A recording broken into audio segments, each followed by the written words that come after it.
사랑의 하나님 아버지, 이 시간 우리의 모든 교만을 내려놓고 겸손하게 하여 주시고 진실하게 하여 주시고 영과 진리로 하나님께 예배 드릴 수 있도록 도와주시옵기를 원합니다.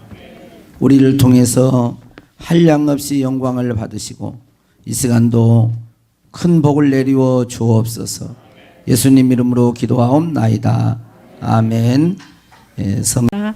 은혜와 긍휼이 풍성하셔서 인자와 자비로 저희들을 품어주시고 끝까지 사랑하신 하나님 아버지, 주의 날을 맞이하여 주의 자녀들이 성전에 나와서 예배드리게 하심을 감사드립니다. 아버지, 모든 오가는 발걸음을 보호하여 주시고 감사와 기쁨이 넘치게 하시옵소서. 아버지, 한 주간 살면서 말씀에 순종하지 못했던 모든 것 용서해 주시옵고 오직 주님의 말씀에 항상 깨어서 기도와 찬양할 수 있는 은혜를 저희들에게 주시옵소서. 아버지, 구원의 하나님, 이곳에 항상 임재하시고 택하신 주의 자녀들을 불쌍히 여기사 주의 성전을 향하여 나아오는 발걸음에 복을 주시고 그 마음에 감동 주사 세상에서 돌이키게 하시고 하나님의 형상대로 만드시고 심히 기뻐하셨던 그 모습 그대로 변화되는 성령의 역사가 있게 하여 주시옵소서. 아버지, 지혜와 계시의 영으로 임하셔 마음의 눈을 밝히시고 하나님이 어떤 분이신지 깨달아 알게 하시고 그 기업의 영광의 풍성함을 깨달아 어떠한 길이 복된 길인 줄, 어떻게 사는 것이 하나님께서 기뻐하시는 길인 줄을 알게 하옵소서. 이 시간 말씀 전하시는 목사님 영혼간의 강건함을 허락하시옵고 지혜와 계시의 영으로 충만하사 마음의 모든 소원을 이루시고 가는 곳마다 예배하는 곳마다 빛의 역사로 어둠이 물러가게 하시고 진리의 역사로 하나님의 말씀이 선포되게 하시며 죽어가는 생명이 살아나는 역사가 있게 하여 주시옵소서. 같이 동역하는 모든 사역자들과 교사들에게도 성령 충만하게 하시고 성령의 열매가 풍성하게 하셔서 맡겨주신 모든 사역을 기쁨으로 잘 감당할 수 있도록 은혜 내려 주시옵소서. 아동부, 중고등부, 청년부를 기억하시고 항상 은혜 가운데 부흥의 역사가 있게 하시며 주님의 말씀으로 잘 양육되어 하나님 쓰시기에 합당한 깨끗한 그릇들로 준비되게 하시옵소서. 아버지, 또 교회 기관과 장년부를 축복하여 주시옵소서. 믿음에 부요하게 하시고 더욱 모이기에 힘쓰게 하시며 칭찬받는 주의 자녀들로 다음 세대의 본이 되는 주님의 자녀들이 되게 하여 주시옵소서. 아버지, 또 육신은 연약해져 가도 영은 늘 깨어서 기도하게 하시고 항상 갈렙과 같은 용기도 아버지께서 주시옵소서. 하나님 아버지, 구원의 문이 닫히기 전에 주의 날이 도둑같이 임하기 전에 큰 믿음을 갖게 하시고 서로 뜨겁게 사랑하는 성도들이 되게 하여 주시옵소서. 열방에 나가 계시는 선교사님들에게도 더욱 큰 하나님의 은혜를 부어주사 성령 충만하게 하시고 어려운 환경 가운데서 하나님의 역사하심을 보게 하시며 하나님의 나라 확장에 조금도 부족함이 없게 하시옵소서. 그 눈물의 기도를 기억하사 속히 응답하시옵소서. 아버지, 이 나라 이민족을 긍휼히 여기시고 선하신 주님의 복음 앞에 통일되게 하시며 하나님의 뜻대로 부르심에 합당하게 사용되는 거룩한 나라가 되게 하여 주시옵소서. 아버지, 대통령 선거를 앞두고 있습니다. 하나님을 경외하고 부끄럽지 않는 대통령이 선출되게 하셔서 하나님을 두려워하고 백성을 사랑하는 대통령이 되게 하여 주시옵소서. 주의 자녀들 새학기를 앞두고 있습니다. 코로나로 인하여 어려운 환경 가운데서도 성실하게 학업에 임하게 하시고 믿음의 좋은 친구로 다가가서 은혜 넘치게 하시고 전도의 새바람을 일으키사 성령의 봄바람이 불게 하시옵소서. 연약한 지체들에게도 속히 회복시켜서 다시 한번 주님의 성령의 역사를 경험하는 부흥의 주역들이 되게 하시옵소서. 은도 내 것이요 금도 내 것이라 하셨으니 주님의 보물창고를 여시사 주의 자녀들 부족함이 없게 주님 앞에 주님이 원하시는 일에 아낌없이 드릴 수 있도록 재정의 복도 허락하시고 육신의 정욕에 헛되이 쓰이지 않도록 도와주시옵소서. 아버지, 마지막 때의 신호인 지진과 급변하는 국제정세에도 주님의 은혜를 구합니다. 주님의 이름을 부르는 주의 자녀들을 지켜 보호하여 주시옵소서. 주께서 허락하신 환경 가운데 두려워하지 않고 주님이 함께 하심으로 놀라지 않고 기도와 말씀으로 깨어서 주님 오실 길을 예비하는 마지막 때에 칭찬받는 교회와 나라가 되게 하시옵소서. 아버지, 또 교회 성가대 찬양대에도 항상 은혜가 충만하게 하시고 또 교회 곳곳에서 봉사하는 섬기는 손길들도 주님 축복하여 주시옵소서. 아버지, 처음이요 마지막이신 살아계시고 항상 어제나 오늘이나 항상 변함없으신 예수님의 이름으로 기도드렸습니다. 아멘. 오늘 우리에게 주신 하나님의 말씀은 로마서 12장 1절에서 2절까지 말씀입니다. 로마서 12라 내가 하나님의 모든 자비하심으로 너희를 권고하노니 너희 몸을 하나님이 기뻐하시는 거룩한 산 제물로 드리라. 이는 너희가 드릴 영적 예배니라. 너희는 이 세대를 본받지 말고 오직 하나님을 새롭게 함으로 변화를 받아 하나님의 선하시고 기뻐하시고 온전하신 뜻이 무엇인지 분별하도록 하라. 이 말씀은 살아계신 하나님의 말씀입니다. 아멘. 우리의 고백인 줄로 믿습니다. 주님의 사랑과 은혜가 오늘 우리를 살게 하고 호흡하게 하신 줄로 믿습니다. 우리 옆에 사람과 인사하겠습니다. 건강하게 삽시다.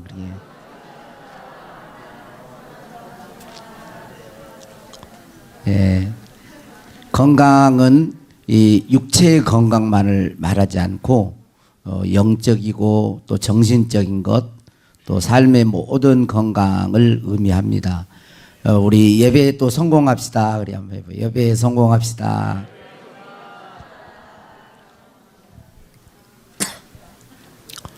어떤 교회에 중추적인 역할을 감당한 권사님이 계셨는데, 이 권사님은 설교 시간만 되면 고개를 숙이고 잠을 자곤 했습니다. 그런데 이상하게 설교 딱 시작하면 졸기 시작해가지고 설교가 딱 끝나면 어떻게 그렇게 잘하는지 눈을 번쩍 뜨고 예배가 끝나면 밖에 나가서 다른 성도님들과 아주 신나게 얘기를 하고 교제를 하는 거예요. 이 목사님 볼 때 참 안타깝고 그랬는데, 더 목사님이 마음이 불편한 것은 설교 시간에 그렇게 졸던 그 권사님이 다른 교인들을 만나면은 이렇게 얘기를 하는 거예요. 야, 오늘 우리 목사님 설교 좋았지? 우리 목사님 설교 아주 은혜스러웠지?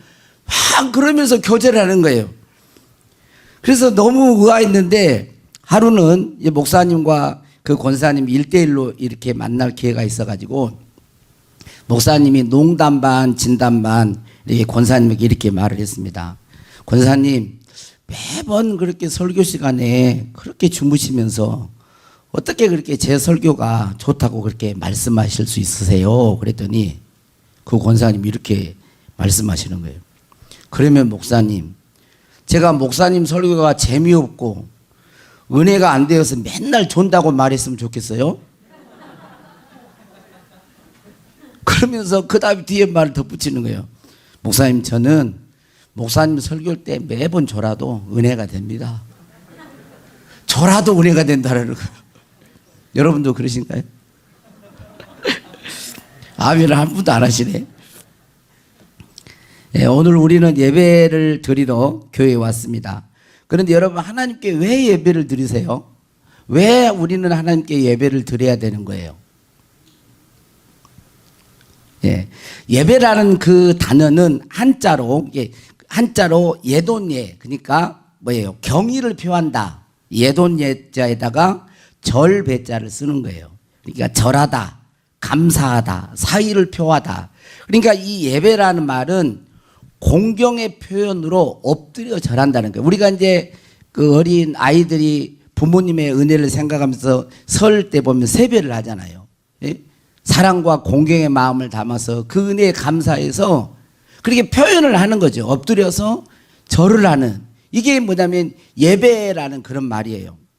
그런데 하나님께 예배한다는 말은 그런 거죠. 하나님을 의식하고 하나님의 은혜와 사랑을 기억하면서 나에게 베푸신 그 하나님께 너무도 그 은혜에 감사하고 그 사랑에 감사해서 하나님 앞에 엎드려 절하는 존경의 표현인 거예요. 그게 예배의 사전적인 그런 의미입니다.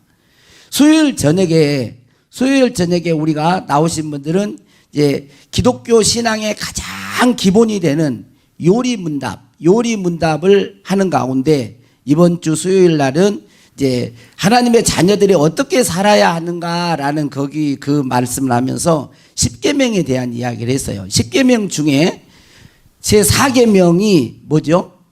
성가대 뭐예요? 제 4계명이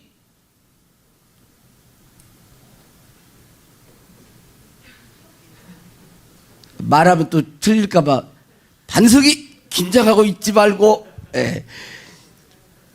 반석이 이름을 들으면 준혁이도 또 눈이 그럴 수 있어요. 아니, 웃으려고 한 소리 이것은. 예. 안식일을 기억하라는 거죠. 안식일을. 구약 개념으로 안식일. 지금 신약 개념으로 보면 주일 성수. 주일날 이렇게 공적으로 와서 예배 드리는 것. 왜 안식일에서 주일로 옮겨지게 된 것도 말씀을 드렸습니다.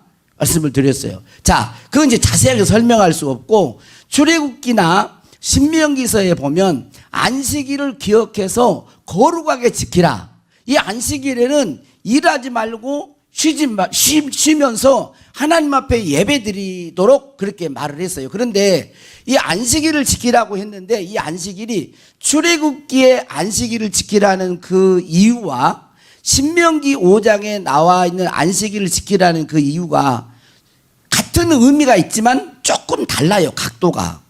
출애굽기는 자 한번 봐보세요. 출애굽기는 자 한번 쭉 보면은 11절 안식일을 기억하여 거룩하게 지키라. 엿새 동안에 힘써 내 모든 일을 행할 것이라 그랬죠. 안식일을 주일날 우리 주일 성수하려면 6일 동안 힘써 일을 해야 되는 거예요.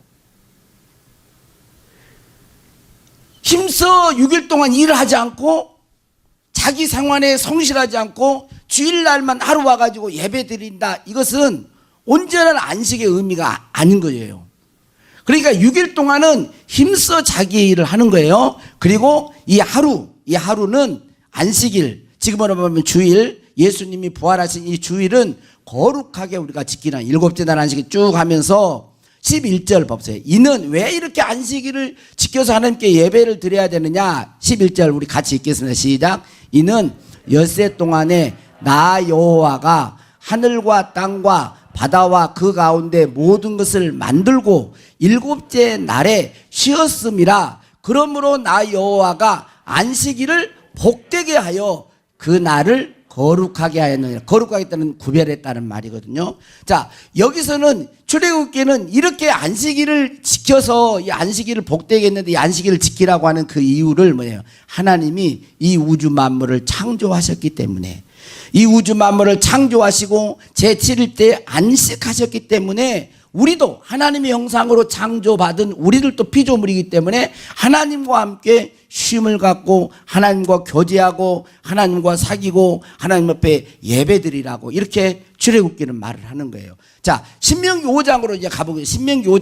신명기 5장 12절만 한번 읽겠습니다. 자, 시작. 내 하나님 여호와가 내게 명령한 대로 안식일을 지켜 거룩하게 하라. 똑같이 안식일을 지키라 그랬잖아요. 그리고 14절까지는 같은 내용이에요. 그런데 15절을 한번 읽어봐. 15절을 너는 기억하라. 내가 애굽 땅에서 종이 되었더니 내 하나님 여호와가 강한 손과 편팔로 거기서 너를 인도하여 내었나니 그러므로 내 하나님 여호와가 내게 명령하여 안식일을 지키라 하였느니라 있어요. 안식일을 지키라는데 이 신명기는 뭐예요? 애굽 땅, 너희가 애굽 땅에서 이집트 땅에서 종되어 살았는데 거기서 어린 양의 피로 너희를 구원하였기 때문에 이 안식일을 하나님이 지키라고 했기 때문에 안식일을 지키라 이렇게 말을 한 것입니다. 그래서 우리가 하나님 앞에 예배 드리는 이유는 하나님께서 우주 만물을 창조하시고 우리에게 생명을 주시고 우주 만물을 창조하시고 그 일곱째 날 쉬셨기 때문에 주님과 함께 하나님과 함께 쉬는 거예요. 그리고 또 우리를 죄와 사망에서 우리를 구원하셨기 때문에 진정한 안식은 죄를 짓고는 진정한 안식과 평안을 누릴 수가 없거든요. 그렇죠. 죄 진 사람이 마음이 어때요? 불안하죠. 도둑놈은 제발 지른다는 말이죠. 도둑놈은 자기 발소리에 놀랜다는 소리거든. 괜히 그러는 거예요. 그래서 죄가 있으면 참다운 어떤 쉼과 평안을 누릴 수가 없어요. 그래서 예수님은 창조주이시면서 이 땅에 구원자로 우리의 인류의 죄, 저와 여러분의 죄를 담당해 이 땅에 오셔서 십자가에 죽으시고 부활하심으로 죄에서 진정한 구원을 주셨고 새로운 재창조의 완성을 부활로 하셨기 때문에 이 날이 창조요, 이 날이 구원의 날이기 때문에 주일로 지키게 되었고, 또 초대교회 사도들이 주일부터 처음에는 안식일 토요일과 주일을 같이 지키다가 안식 후 첫날, 매주 첫날에 사도행전 20장에 보면 그렇게 매주 첫날 주일날 지금 우리들이 모인 것처럼 우리는 주일에 보면 끝이 아니죠. 일월화죠. 이렇게 주일이 첫날이란 말이에요. 매주 첫째 날. 이 날을 구별하여서 하나님께 예배를 드리는 거예요. 그런데 오늘 말씀은, 오늘 로마서 12장에 있는 이 말씀은 이 안식일의 개념, 이 주일 예배의 개념이 확대되고 있는 거예요. 확대. 자, 안식일 주일만 하나님께 예배 드리는 것이 아니라 우리의 모든 삶을 통하여 예배 드리는 삶을 살아야 한다는 거예요. 사도 바울은 로마서 1장에서부터 11장까지, 정확히 이제 8장까지인데 11장까지 우리 인간을 죄에 빠지고 하나님의 진노 가운데 있는 우리 인간을 어떻게 하나님이 구원하시고 새롭게 재창조하시고 거듭나게 하셨는가를 말을 합니다. 참다운 하나님의 백성이 되게 하셨는가를 말을 해요. 그리고 하나님의 백성, 예수 믿는 사람, 새로운 피조물, 이 피조물은 그러면 이 세상에서 어떻게 살아야 할 것인가를 말하는 것이 이제 로마서 12장에서부터 시작되는 거예요. 그래서 로마서 12장을 봐보세요. 로마서 12장에 보면 1절에 뭐라고 하고 있습니까? 그러므로 형제들아, 이렇게 말을 하는 거예요. 그러므로 형제들아, 앞에 있는 말을 다 받는 거죠. 무슨 말을 축축축 해가지고 그러므로, 그러면 앞에 있는 걸 요약하는 거잖아요. 그러므로 형제들아, 내가 하나님의 모든 자비하심으로 너희를 권하노니 너희 몸을 하나님이 기뻐하시는 거룩한 산 제물로 드리라. 이는 너희가 드릴 영적 예배니라 그랬어요. 그래서 첫 번째 예수 믿는 신자가 첫 번째 우리의 삶 가운데 일상 가운데 첫 번째 관심을 가져야 될 것이 뭐냐면 예배라는 거예요. 예배. 주일 공적인 예배뿐만 아니라 우리의 삶 전체가, 우리의 일상이 먹고 마시고 일하고 가정에서 하고 학교 생활하고 일하고 모든 우리의 모든 삶 자체가 오늘 여러분들이 하나님 앞에 나와서 예배 드리는 그런 마음으로 일상이 하나님이 기뻐 받으시는 예배가 되도록 그렇게 예배의 범위를 확대시키고 있는 거예요. 자, 이 말씀은 예배를 첫 번째 강조해서 구원받는 예배에 성공을 해야 되는 거예요. 그래서 먼저 1절 말씀에 보면 그러므로 형제들아, 그러면서 뭐라 그래요? 하나님의 모든 자비하심으로 너희를 권하노니 그랬어요. 먼저 이 권면하는데 하나님의 모든 자비하심으로, 여기 하나님의 자비하심으로 권한다는 거예요. 그러면 하나님의 자비하심이 뭐냐 하는 거죠. 하나님의 자비하심.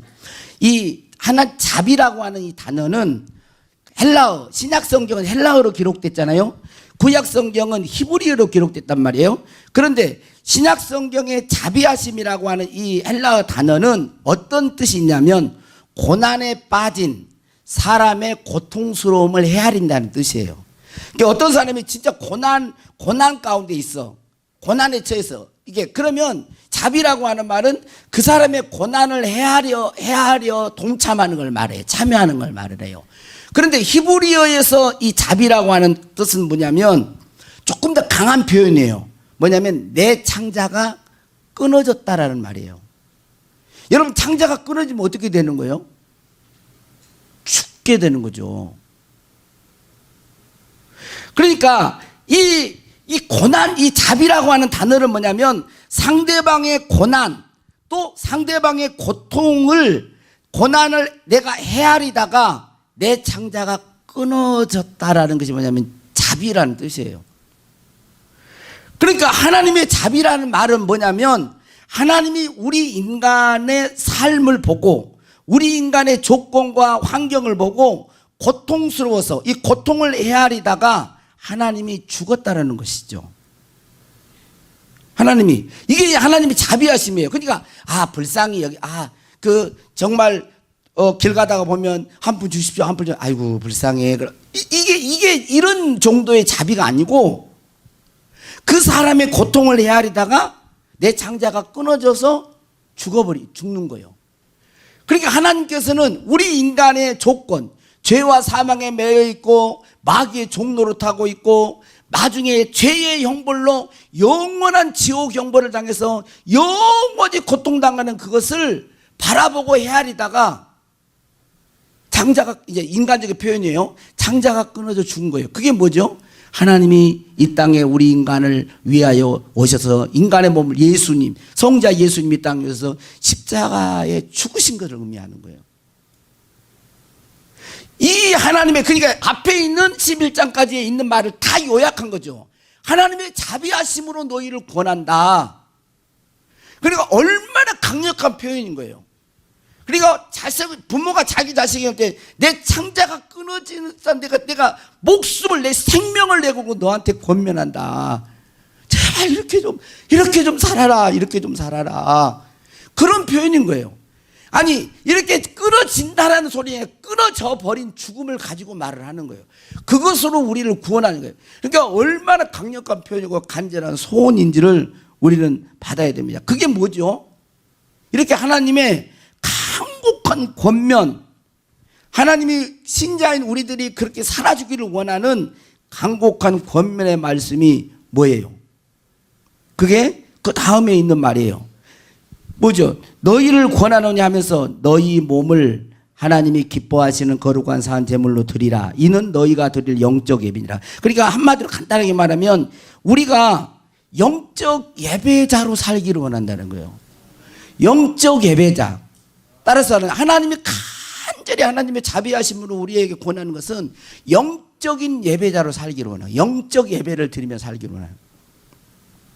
자, 영적 예배, 그러니까 영적 예배 보면 신약 성경에 영이라고 하는 단어를 뭘로 쓰냐면, 영이라고 하는 단어는 푸뉴마라고 하는 단어를 씁니다. 그리고 이제 형용사는 푸뉴마 코티 뭐 이런 코스, 이런 말 쓰는, 그런 말을 쓰는데, 이 영적 예배니까 푸뉴마라고 하는 단어를 써야, 영이라고 하는 단어, 푸뉴마라고 하는 단어를 써야 맞는데, 여기서 12장의 1절에서 영적 예배를 할 때 이 예배라고 하는 단어, 이 영적이라고 하는 단어에다가 푸뉴마라는 단어를 안 썼어요. 그러면 어떤 단어를 헬라어로 썼냐면 로기코스라는 단어를 써요. 로기코스. 좀 의아하죠? 로기코스라는 단어가 뭐냐면 합리적인, 합당한, 말이 되는 그런 뜻이에요. 그러니까 영적 예배다라는 말은 합당한 예배, 합리적인 예배, 마땅한 예배, 말이 되는 예배, 신자가 살아야 할 합당한 예배를 드려라는 거예요. 그 합당한 예배가 뭐예요? 그 합당한 예배가 그 앞에 있는 거죠. 뭐예요? 우리 몸, 너희 몸을 하나님이 기뻐하시는 거룩한 산 제물로 드리라. 이는 너희가 드릴 영적 예배라는 거예요. 자, 우리 몸을 하나님이 기뻐하시는 산 제물로, 우리 몸을 하나님이 기뻐하시는 산 예배로 드리라. 자, 몸을 드리라는 말은 뭘까요? 그냥 구약의 제사 같은 경우나 보면 일반적인 제사는 뭐냐면 꼭 제물이 있어요. 제물이 있습니다. 자, 우리도 유교 전통이 있기 때문에 제사를 지냈어요. 저희도 이제 어렸을 때 저희 아버님이 제사를 지냈는데, 제가 종종 한 번씩 이야기하잖아요. 고등학교 2학년 때, 그 전에는 이제 아버지가 무서워가지고 이렇게 제사를 이렇게 지내면 일단 갓을 쓰고 있었잖아요. 이렇게 가면서, 원래 제사는요, 중국 정도 보면 머리를 자르면은 제사를 못 드리게 돼 있어요. 머리를 자르면 안 돼요. 이거 옛날에는 올렸잖아, 이거. 뭐라 하죠, 이거 머리. 상투라는가요? 그거 하고 가서 이렇게 하는 거예요.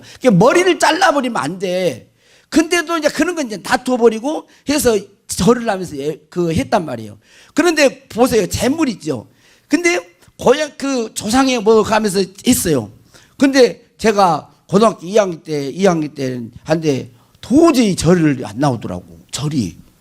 그래서 제사를 지냈는데 아버님은 다른 집 작은 아버지 이렇게 쭉 와 서 있는데 작은 집 동생도 서 있는데 저만한 고개를 빳빳하게 들고 있었어요. 그랬더니 이제 다 하고는 끝나고 나서는 아버님이 얼마나 화가 나셨는지 이쪽을 안 때리고 아마 이쪽을 때린 것 같아요. 이쪽을 밤을 탁 안 맞았어요. 어떻게 그런 것 같아요. 그때 맞아가지고 좀 입이 돌아간 것 같아요. 이렇게. 그래서 좀 말을 웃으면 이렇게 이래요.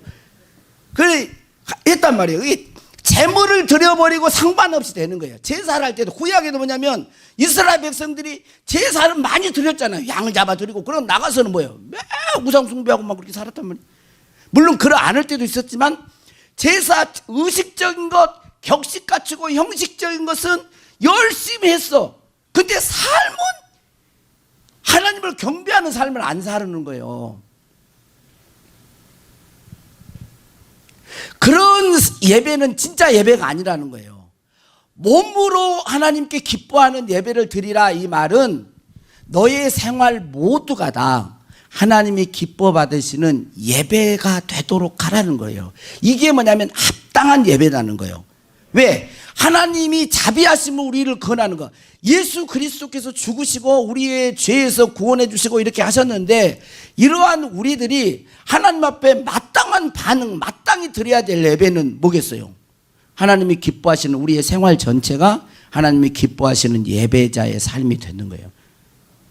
예수님께서 이 땅에 오셔서 영과 진리로 예배드리라 해놓고 구약 개념은 양이나 염소나 송 이렇게 잡아드리고 나가서는 자기 마음대로 자기가 주한 데에 살았어요. 근데 그거 안 된다는, 그거 진짜 예배가 아니라는 거예요. 그거 필요 없다는 말이 아니라 필요한데, 주일 예배 필요한데 이 날만 예배자로 이렇게 있고 나가서는 자기 마음대로 자기 욕심대로 세상과 짝하여 사는 그 예배는 진짜 하나님이 받으시는 예배가 아니야. 그러니 너희 몸으로 예배를 드려라. 네 몸이 하나님이 기뻐하시는 거룩한 예배가 되도록 해야 된다. 왜? 하나님의 자비하심이 있기 때문에. 그 이야기를 지금 1절에서 말을 하는 것입니다.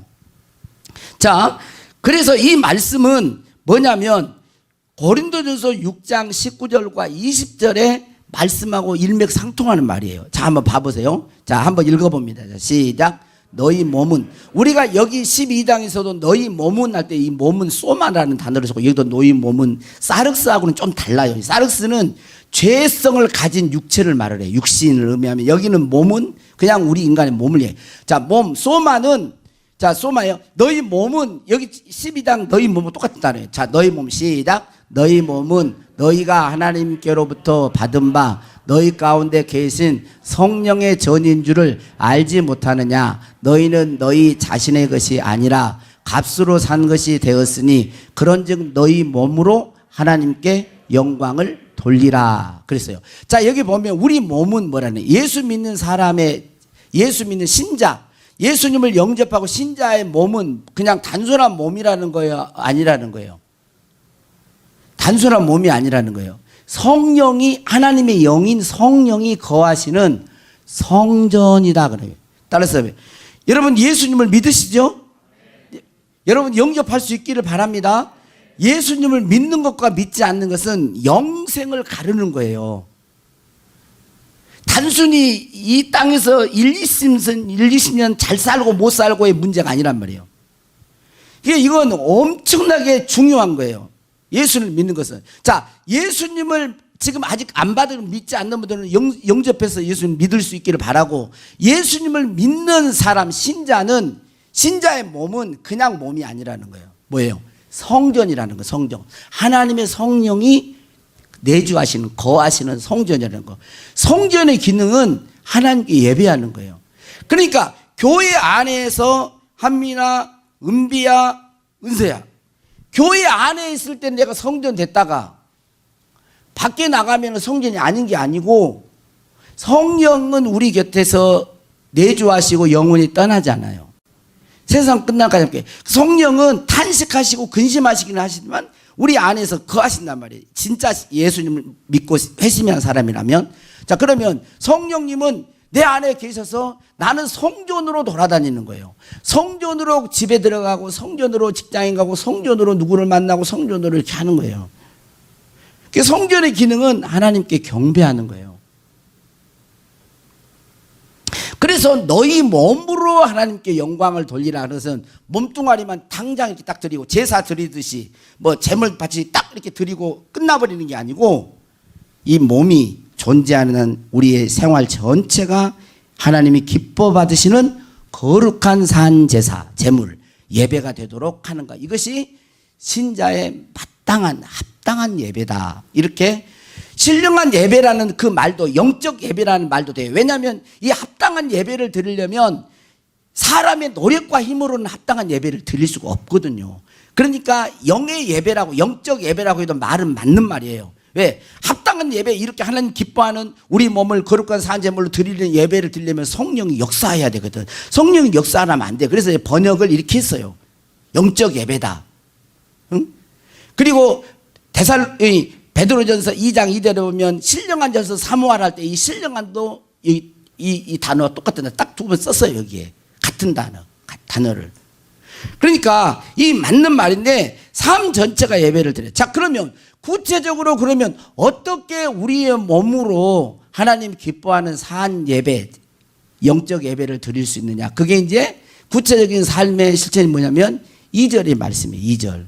자, 2절 한번 봐봅시다. 2절. 자, 한번 봐보세요. 시작. 너희는 이 세대를 본받지 말고 오직 마음을 새롭게 함으로 변화를 받아 하나님의 선하시고 기뻐하시고 온전하신 뜻이 무엇인지 분별하도록 하라. 그래서 너희는 그러면 영적 예배를 드리려면 이 세대를 본받지 말라라는 거예요. 자, 여기서 우리 몸으로 예배를 드린다라는 이 말 가운데 그 로이드 존스 목사님은 이렇게 말했어요. 몸으로 드리는 예배를 뭐라고 얘기를 했냐면 우리가 몸으로 예배를 드리려면 여기 이제 설교를 하면서 그런 말을 간단하게 했어요. 우리 몸으로 예배를 드리려면 몸을 건강한 상태로 유지해야 합니다. 그랬어요. 따라서 몸을 건강한 상태로 유지해야 합니다.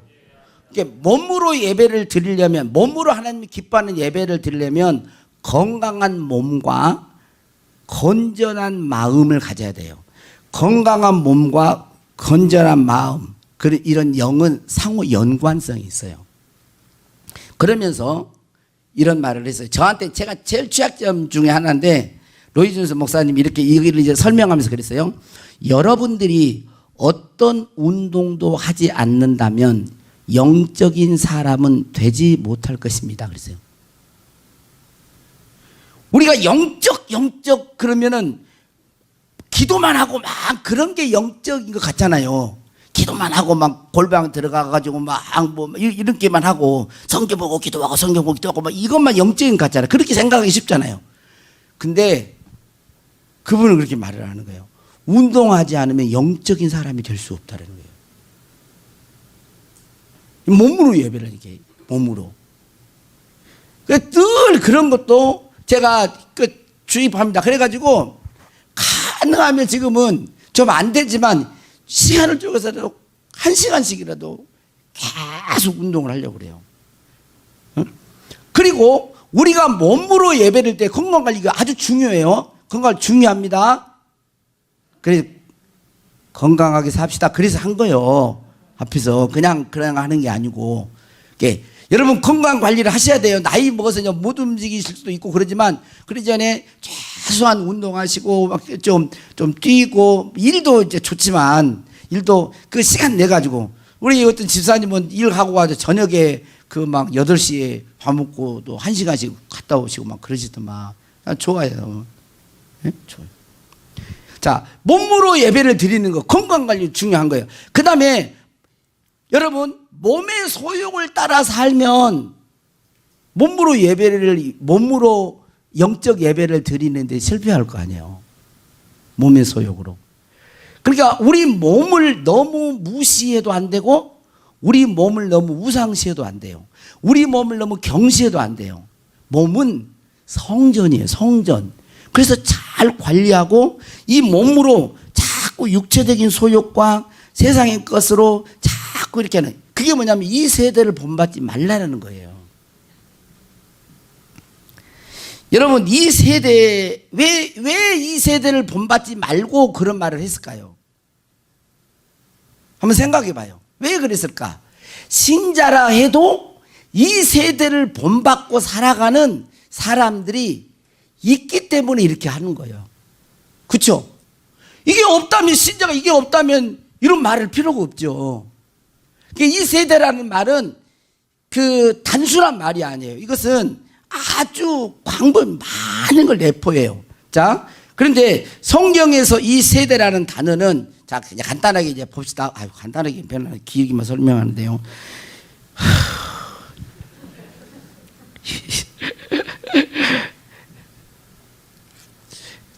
특징이 하나 있어요. 특징이 간단하게 한다고 길게 해보고 막 그러지요. 왜냐하면 그냥 쉽게 해버리고 그냥 넘어가 버리면 되는데, 우리 교회에는 좀 특징이 있잖아요. 이제 예수 믿는 분도 계시고, 또 신앙의 깊이가 막 저보다 더 훨씬 더 뛰어나고 막 열심히 하신 분도 계시단 말이에요. 그러니까 이게 참 이 시간에 새벽 기도를 나오시면 이제 계속 말씀을 나누는데 또 그게 또 안 되잖아요. 주일날만 오시잖아요. 그러니까 이 양면이 있기 때문에 좀 그래요. 그러니까 이해가 잘 안 되는 사람, 이해가 안 되는 것은 그냥 넘어가고, 이해되는 것은 그냥 이제 받아들이고 그렇게 하면 됩니다. 자, 그 마태복음, 에베소서에 보면, 자, 다 읽지는 않겠습니다. 마태복음 12장이나 에베소서 1장에 보면 무슨 끝부분에 봐봐요. 끝부분에 보면 이 세상과 오는 세상에서도, 이 뭐냐, 이 세상 오는 세상. 에베소 1장 21절에도 보면 뭐예요? 이 세상뿐 아니라 오는 세상, 이런 말이 있죠. 그러니까 성경에서 역사를 이 세상과 오는 세상 이렇게 나누었어요. 이 세상과 오는 세상. 자, 그 이 세대라는 말도 똑같은 말이에요. 이 세대나 이 세상이나 단어는 같은 단어예요. 같은 단어. 고린도후서 4장 4절에도 보면 그 중에 이 세상 신이, 이 세상 신도 이 세대의 신이에요. 마태복음 12장 39절 보면 예수께서 대답하여 이르시되 악하고 음란한 세대가, 그랬어요. 이 세대를 뭐라고 정해요? 예수님은 악하고 음란한 세대, 이렇게 말을 했습니다. 자, 그러니까 이 세대가 어떤 건지를 대충 이제 이 말씀을 가지고 분별해 볼 수가 있겠죠. 이 세상은 뭐겠어요? 이 세대는 사단이 지배하고, 이 세상 신이라 그러니까 사단이 지배하고 죄와 사망이 있고 타락으로 악한 조건, 또 음란한 조건이 있는 이 세상을 말을 하는 것입니다. 그래서 신학자 무는 이 세상, 이 세대를 뭐라고 하냐면 모든 사람은 인류의 시조 아담의 타락에 포함되어 세상에 태어날 때부터 속하는 영역이 다 있어요. 그러니까 우리 인간은 다 이 세상에 아담의 후예로 태어난부터 이 세대에 속해 있는 거예요. 이 세상에 안 속한 사람이 없어요. 딱 유일하게 한 분, 성령으로 오신 분, 예수님만 안 속했어요. 다 속했어요. 자, 그런데 갈라디아서, 그러면 예수 믿는 우리들에게는 이 세상과 관계가 어떤 관계냐? 갈라디아서 1장 4절, 이거 한번 봐봐요. 같이 읽어봅니다. 자, 눈을 떠보세요. 자, 눈을 줘라도 은혜가 되니까. 자, 갈라디아서 1장 4절 시작. 그리스도께서 하나님 곧 우리 아버지의 뜻을 따라 이 악한 세대에서 우리를 건지시려고 우리 죄를 대속하기 위하여 자기 몸을 주셨으니. 자, 예수님이 하나님의 뜻을 따라 이 땅에 오셨는데 왜 오셨느냐 이거예요. 왜? 악한 세대에서 우리를 건지시려고 오셨다는 거예요. 악한 세대에서 우리를 건지시려고. 그러니까 예수 믿는 사람은 세상에 속해서 태어났지만 예수 믿을 때 예수 그리스도가 죄를 대속해 자기 몸, 십자가에 자기 몸을 주셨기 때문에 그분을 믿는 자는 이 세대에서 건진받은 거예요. 이 세상에서 구원받았어요. 그래서 우리는 영적으로 보면 이 세상에 속한 자가 아닙니다. 오는 세대 하나님의 나라에 속한 하나님의 시민권이에요. 시민권자예요. 하나님의 백성이에요. 자녀인 거예요. 자, 그러면 이제 이렇게 질문할 수 있죠. 그러면 아니 예수 믿는 사람 이 세상에 속한 사람이 아니라고 하고 하나님의 나라에 속해 있다 그러고 하늘의 시민권자하고 오는 세대, 다시 말하면 주님 하나님이 가져올 세상, 이 세대에 속해 있다고 하는데 왜 그럼 우리는 계속 이 땅에서 죄와 사망과 고통과 뭐 이런 것들을 계속 이렇게 고통을 느끼면서 죄의 영향을 받고 살아요? 라고 질문할 수 있죠. 그런데 이것은 왜 그러냐면 아직 우리의 구원은 시작은 되었지만 완성되지 않았어요. 그래서 로마서 8장에 보면 성령이 처음 익은 열매를 말하면 우리 몸의 속량을 탄식함으로 기다린다는 거예요. 그러니까 우리는 최종적으로 우리의 신분은 하늘에 있고 어느새 하나님의 통치하는 하나님의 나라의 백성인데 이 땅에 몸을 입고 있는 한 아직 이 몸이 완전한 부활체의 몸을 입지 않고 이 몸이 아직은 온전한 구원 속량을 받지 않는 상태. 그래서 신학적으로 보면 이미와 아직이라는 그 중간에 껴 있어요. 그러니까 오는 세대와 이 세대가 겹쳐 있는 거예요. 우리에게는 이 세대가. 그래서 우리 안에서 뭐를 하냐면 탄식하는 거예요. 세상 사람들은 겹쳐 있는 이 세대와 오는 세대가 겹쳐 있잖아요. 이미 오셨기 때문에 하나님의 나라 이 땅에 도래했거든요. 그런데 겹쳐 있는데 몰라요. 이 세대만 속해 있기 때문에. 그래서 이 세상 것이 전부인 걸 알고 이 세상은 먹고 마시고 즐기고 엔조이하고 욕심부리고 막 하는 게 전부예요.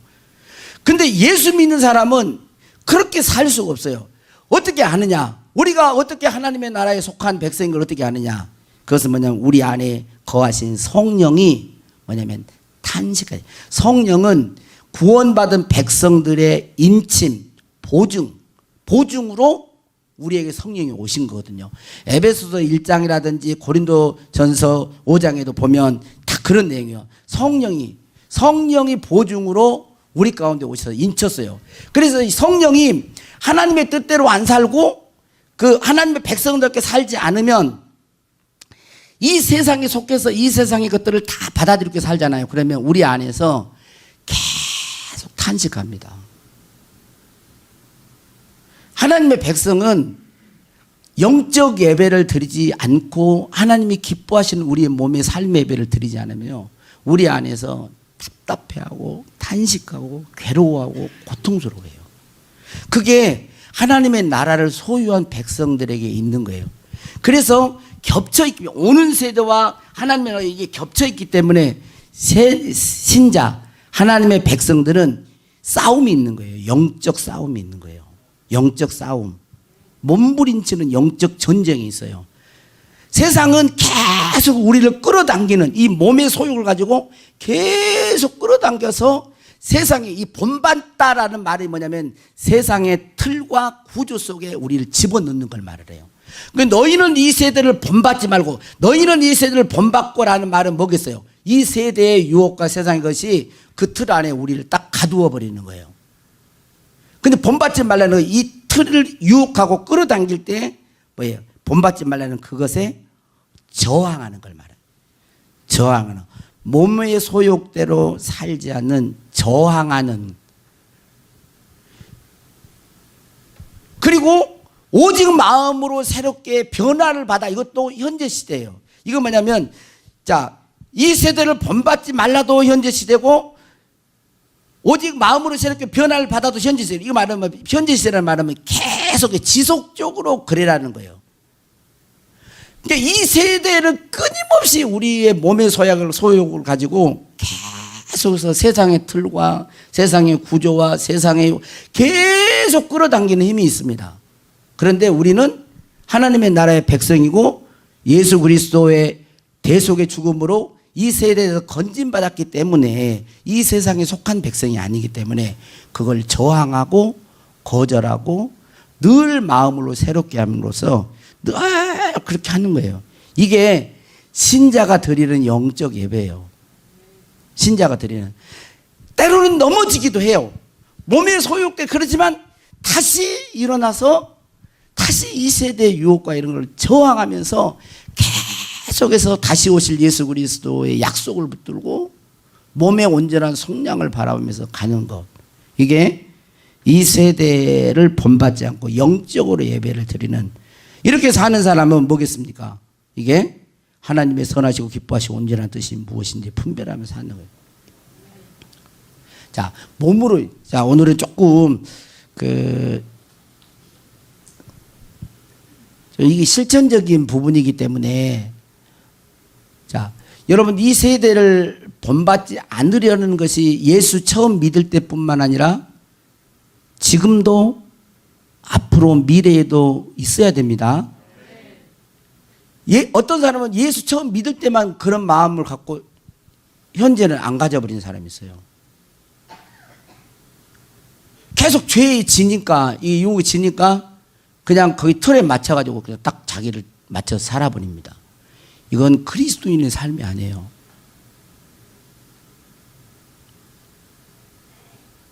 하나님께서는 하나님의 모든 자비하심을 우리를 권합니다. 뭐예요? 영적 예배를 드려라. 영적 예배가 뭐냐? 너희 몸으로 하나님이 기뻐하는 예배. 우리의 삶 속에서, 생활 속에서 하나님이 기뻐하는 예배자로 사는 거예요. 그 예배자는 이 세대를 본받지 않으려는, 그냥 우리고 마음을 새롭게 함으로 변해서 하나님의 뜻이 무엇인지를 분별하면서 그 뜻대로 복종하며 살아가려고 하는 그 몸부림, 성령의 도우심으로 사는 그런 삶이 있는 거예요. 여러분들에게 그게 있기를 바랍니다. 저에게도 있어야 되고 여러분들에게 있어야 되고, 끊임없이 주님 오실 때까지, 그럴 때 주님은 우리에게 약속하신 그 몸의 속량으로 우리에게 복을 주실 줄로 믿습니다.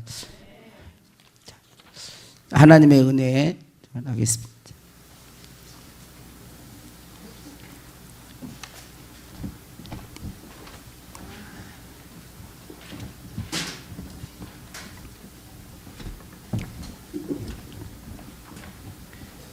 영적 예배라는 말은 율법으로 주는 게 아닙니다. 율법으로 주는 게 아니에요. 이것은 삶의 원리, 신자의 삶의 원리를 말을 해주는 거예요.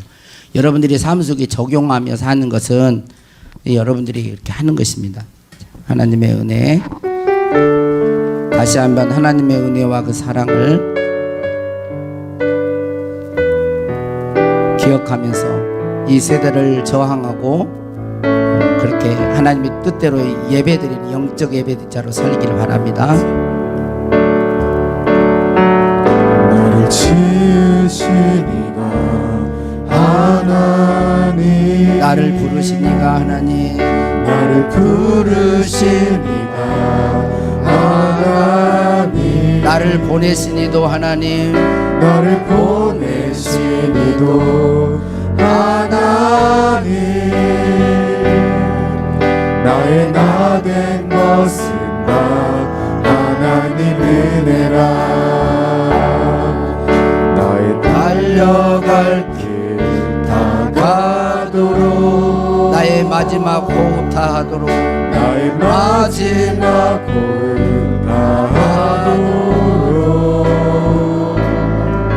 나로 그 십자가 품게 하시니, 나의 나 된 것은 다 하나님 은혜라. 한량없는 은혜, 갚을 길 없는 은혜, 갚을 길 없는 은혜, 내 삶을 애워싸는, 내 삶을 애워싸는 하나님의 은혜, 하나님의 은혜.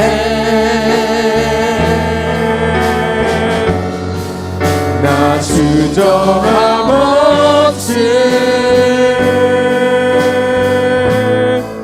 그 땅을 밟은 너,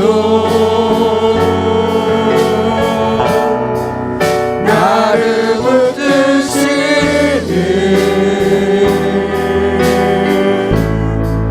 하나님의 은혜.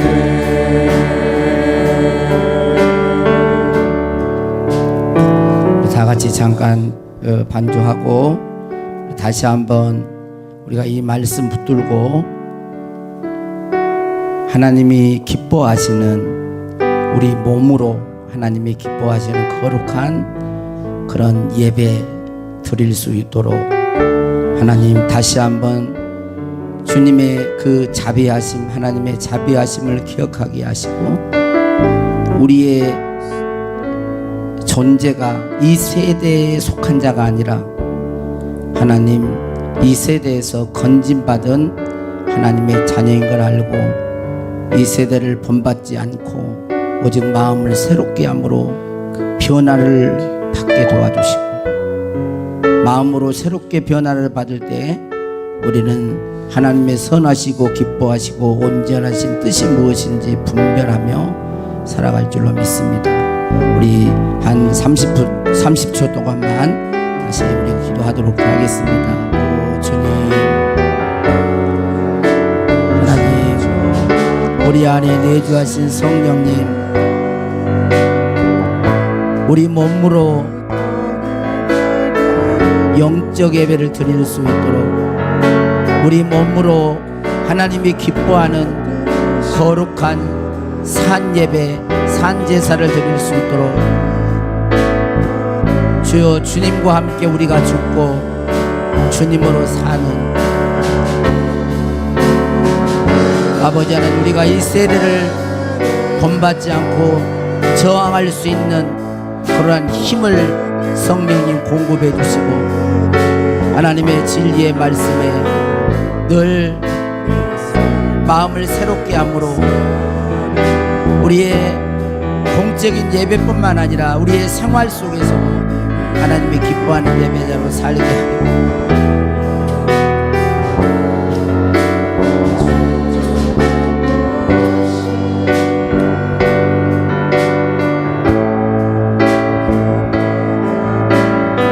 살랄라 하나님,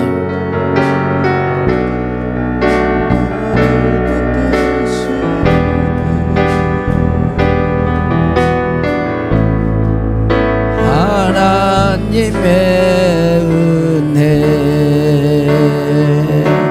예수님의 이름으로 기도하옵나이다. 아멘. 우리 최은선 자매 독송 읽겠습니다.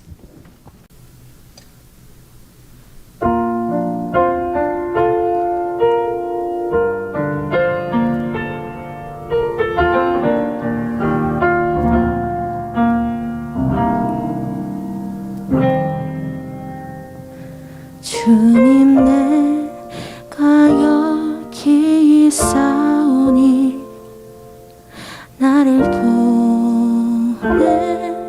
보내소서. 나의 맘 나의 몸 주께 드리오니 주 받으옵소서. 주님 내가 여기 있사오니 나를 써주소서.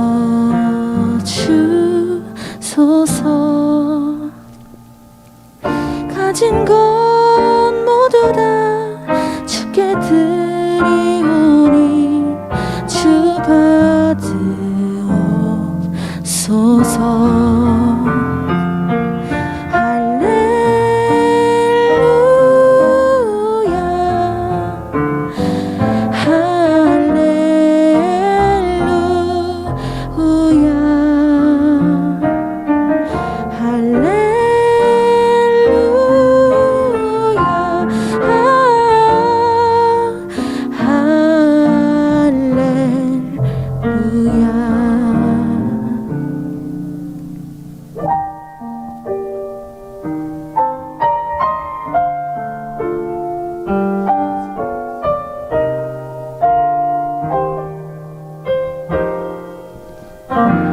주님 내가 여기 있사오니 나를 보내소서.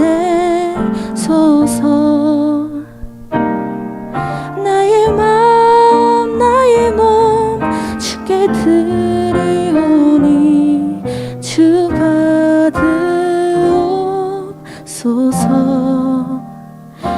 주님 내가 여기 있사오니 나를 써주소서.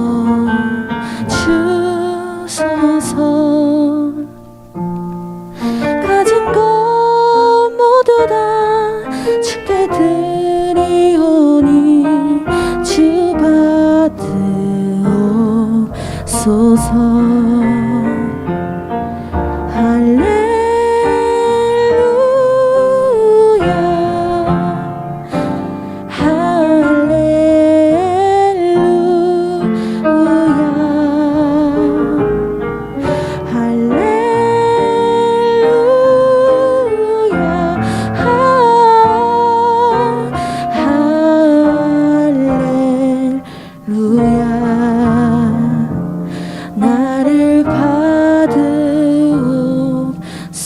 더